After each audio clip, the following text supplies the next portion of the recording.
How to enable Grammarly in Google Docs. So first, open up your browser and then just click on the three dots here at the top right, and then you can just hover your mouse over extensions and then just click on Visit Chrome Web Store. Okay, now from there you can just click on the search bar here and then search for Grammarly. Then click on this one, click on Add to Chrome, and then click on Add Extension.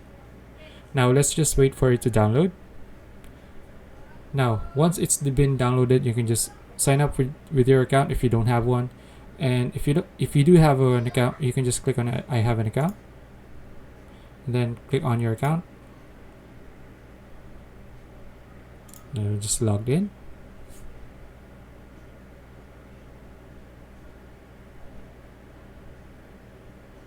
Okay, now from there you can just close this and then go to Google Docs. Open up Google Docs, then let's create a new blank document.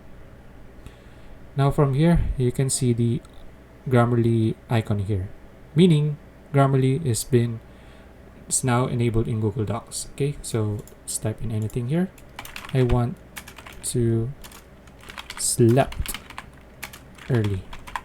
So now Grammarly will just check if something's wrong, and yeah, there you go.